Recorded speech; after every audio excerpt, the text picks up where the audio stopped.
Binalita ito ng Manila Times 11 hours ago. Sabi dito, corruption surge as the top concern for Filipinos. Meaning to say, ang taong bayan po, ang mamamayang Pilipino, aware, alam nila na merong mga nangyayaring korupsyon ngayon sa bansang Pilipinas. At galit na po ang taong bayan dito. Okay? According to the Publicus Asia, so meaning to say, itong Publicus Asia, nagsusurvey po kung ano ang pinaka-concern, kung ano yung pinag-usapan ngayon ng taong bayan, kung ano ang ayaw ng taong bayan dito sa gobyernong ito. The survey results released on Tuesday, the start of filing of certificate of candidacy for the 2025 election. Okay, yung survey na yan. Tapos, nalaman po ng Publicus Asia na galit na po ang taong bayan sa korupsyon na nagaganap ngayon. Sa ako corruption is now top Filipino concern. Sabi yan ng Publicus survey. Sa tingin ko, bakit yan po ang napansin ng taong bayan? Kasi dito sa mga nangyayari po, sa mga investigation na ito, di ko nga maintindihan. Presidente Bongbong Marcos, nung time ng kanyang SONA, nagmamayabang, stop Pogo, stop Pogo, stop na raw yung Pogo. Pero bakit hanggang ngayon, problema pa rin yung Pogo na yan, ini-investigate pa rin yung Pogo na yan. Kung gusto nyong i-stop ng Pogo na yan, i-stop nyo kaagad.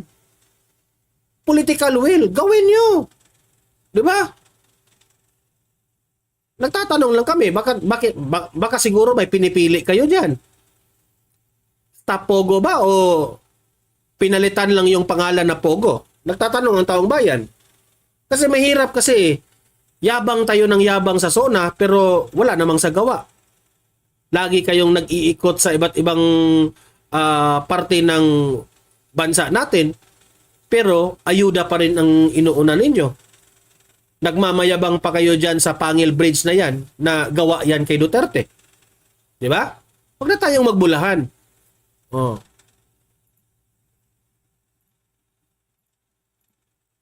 So, ang sa akin lang, no? Napapansin ang nagaganap na mga hearing sa Kongreso, sa Senado, na it involves money. Bakit concern ang top priority ng taong bayan?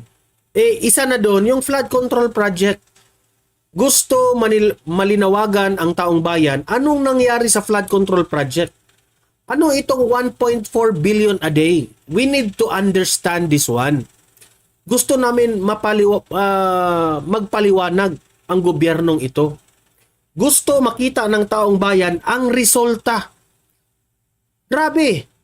Kung maka-explain kayo, bilyones na pera ang ipinalabas ninyo sa bibig ninyo. Ganitong karaming 14 billion, mga billion ang mga binabanggit na pera ng mga government officials na ito. Pero, hindi naman nagresulta. Wala namang nangyari. So, it's high time for us now, taong bayan, napapalapit na po ang eleksyon. Siguro naman natuto na tayo. Especially sa mga local natin. Especially dito sa mga kongresista. So kung sino yung mga kongresista, sa mga local huwag nyo nang iboto yung congress ninyo, huwag nyo nang iboto. Kasi ito lang yung nagpapahirap sa atin. It only wasted the money of the Filipino people yung hearing na yan. Pera yan ng taong bayan. Magastos yang mag-hearing araw-araw. Now, ngayon, dahil ang taong bayan galit dito sa corruption, ito yung pinakamahirap na isipin natin. Ito yung pinakamahirap, real talk tayo. Ang pinaka difficult o mahirap na papatunayan ng isang government official ay yung corruption. Kasi hindi tayo pwedeng magsasabi na itong opisyal na ito ay corrupt. Dapat mong patunayan yan. Dapat mong magbigay ka ng ebidensya sa taong bayan. Dapat meron kang ipakita na dokumento na siya po ay pumirma, ganitong halaga, ginasta dito, at may na-receive siyang pera, pumasok sa kanyang bank statement, ganun ba? Mahirap yan papatunayan. Kumbaga nga, marami sa ating mga government officials alam na kung paano kukurap o paano mangungurap. Alam na nila. Na hindi sila matutuklasan. Kaya nga ang kagandahan noon sa administrasyon ni former President Duterte ay gumawa siya ng ahensya ng gobyerno na nakatutok lamang po sa mga government officials kung sino yung mga nangungurap. Mag-real talk tayo dito. Maraming mga government officials na tumatakbo bilang leader o kung ano-anong tatakbuhan nila. Ma-mayor ka man, ma-local ka man o ma-national man ang tatakbuhan mo, na ginagawang negosyo ang pagiging government officials. Kung hanap ninyo ay maging mayaman kayo, kaya tumakbo kayo, siguraduhin nyo lang na hindi kayo matutuklasan. Ang hirap kasi sa gobyernong ito, kahit harap-harapan na yung korupsyon, meron na ngang nakulong dahil sa korupsyon, pero hindi ko maiintindihan bakit nakalabas pa rin.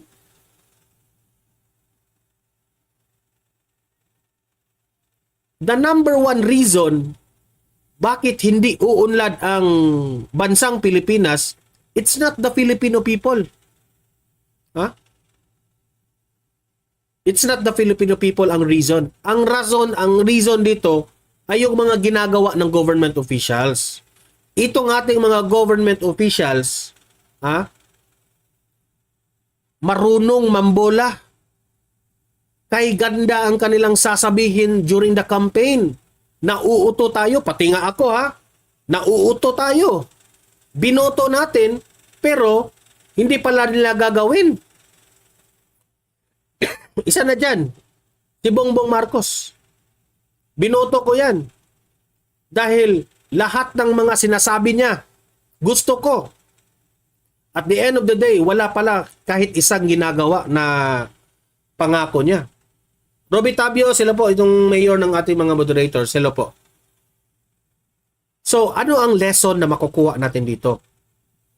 Ang lesson po, huwag kayong magpabudol sa kanilang sasabihin during the campaign. Malinaw yun Sasabihin ko sa inyo, taong bayan, sasabihin ko sa inyo sa mga Donmar TV audience, huwag kayong magpabudol, huwag kayong maniniwala sa kanilang mga sasabihin during the campaign.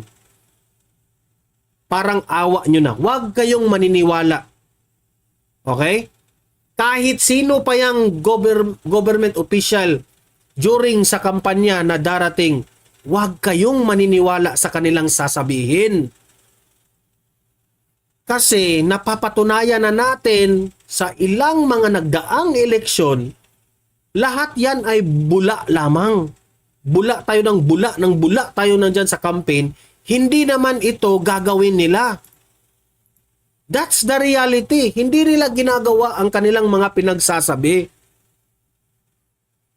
So wag na tayong maniwala sa kanila. Ang dapat nating gawin, kung sino yung kakandidato, i-research natin kung ano ang nagawa nila sa bayan. For example, itong si Abante, I-research nyo sa kanyang distrito ano ang nagawa niya. Di ba? O itong si Senator Bongo, sa panahon ng kanyang pagkasenador, ano yung mga nandyan lahat yan sa Google, sa internet, nakalagay dyan. Ano ang kanilang nagagawa? Talagang nagagawa ba? O, si Kimbo, i-research nyo sa Google, ano ang kanyang nagawa sa kanilang distrito o sa kanilang constituents.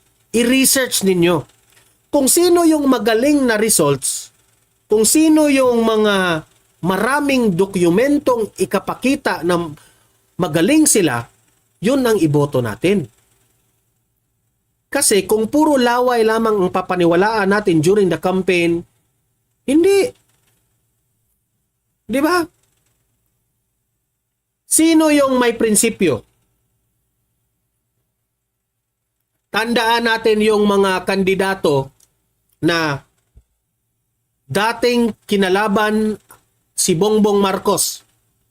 Pero ngayon, kaalyado na si Bongbong Marcos. Tandaan nyo, sino yung mga tao na yon. At huwag nyong iboto. Alam nyo ba kung bakit? Kasi itong mga taong ito, wala itong prinsipyo sa buhay. Balimbing eh. Kasi kung may prinsipyo ka, kahit anong gawin na suyo sa inyo, kung ano-ano man, stick to your prinsipyo. Pero bakit sila ngayon nakakabig sa administrasyon? Dahil gusto nilang manalo. Ha? Kasi alam nila na kapag kakapit sila sa administrasyon, alam nila na ang makinarya ng administrasyon malaki. Makatipid sila sa gastusin ng kampanya. Huwag na tayong magbulahan. So meaning to say, ito yung mga tao na gustong manalo kasi gustong manalo kasi gustong makapagpwesto sa darating na eleksyon. Bakit gusto nilang makapagpwesto? Yan ang tanong. Pero yung mga kandidato na pinili nila ang PDP laban, kahit walang pera ang PDP laban, pero prinsipyo ang ipinaglalaban nila, dahil alam nilang totoo silang tutulong sa taong bayan, sa mamamayang Pilipino, sinusunod nila kung ano yung tibok ng puso nila. Yun, karespe-respeto po ang inyong ginagawa. Kaya lahat ng mga pumanig sa PDP laban, saludo po kami sa inyo. Si Marcoleta, na pumanig kay VP Sara, saludo po kami sa inyo. Alam niyong walang makinarya po ang mga Duterte ngayon. Pero pinili nyo ang prinsipyo ninyo. Kung ano yung tama, doon lang kayo. Saludong saludo po ang taong bayan. At dahil dyan, iboboto namin kayo. Di ba? Iboboto natin yan.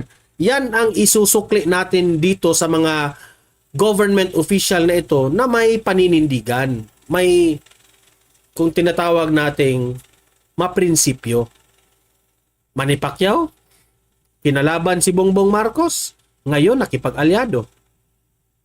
Amy Marcos, tumiwalag kuno siya dito sa line-up ni Bongbong Marcos kasi gusto niya safe lang siya. Wala siyang papanigan raw kay VP Sara at ni BBM kaya nag-independent siya.